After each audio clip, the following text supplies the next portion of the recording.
Hi, my name's Dave. I'm the father of 3 kids and I'm a school teacher. Observe and describe is a skill that is part of every skill we teach. Mastering observe and describe will make using the other skills on Smarter Parenting easier to learn and use.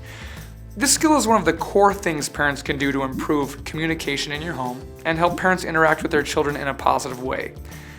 Another benefit of using observe and describe is that it avoids the question game where you might ask, "What are you doing?" and your child saying, "I don't know," and it goes on and on. This can help you move forward with correcting a negative behavior or reinforcing a positive behavior. The skill of observe and describe is simply observing a situation and then describing it. I know it sounds easy, but it can be tricky sometimes, especially if you're feeling frustrated or upset. The steps to observe and describe are: observe the behavior, get your child's attention, describe what you see. It's important to understand that children are concrete thinkers, and so describing what you observe is helpful for them to know what they are doing. Phrases like "that was good" and "that was bad" are vague, and most children don't understand what those really mean.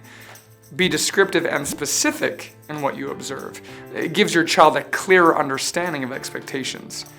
What I do when I need to use the skill of observe and describe is I pretend I'm taking a mental picture of what I'm seeing, and then I describe what I see using an appropriate voice tone that fits the situation. Sound simple? Let's practice it together. We're going to watch a few examples, and you'll need to choose which statement best uses the steps of observe and describe.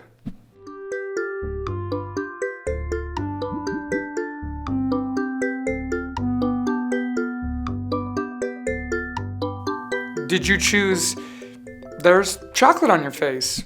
If so, you're right. That was the correct choice. Let's try a situation that is a little more challenging. Let's say you walked into the kitchen and things looked like this.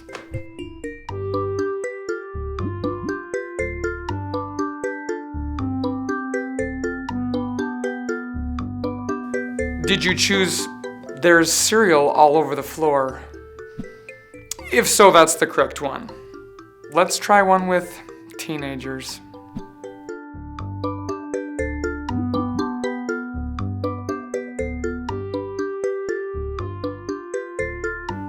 Did you choose, "I was talking to you" and you rolled your eyes? Yes, you will probably use this one a lot with your teenagers. We've been observing and describing behaviors using situations that are pretty common. But did you know that this skill is even more powerful when kids do something right? It is.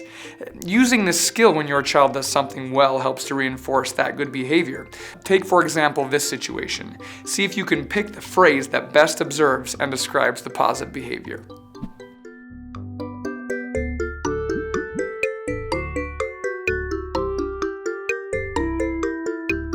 Did you choose, "You shared your Lego block by giving it to her"? If you did, you're right.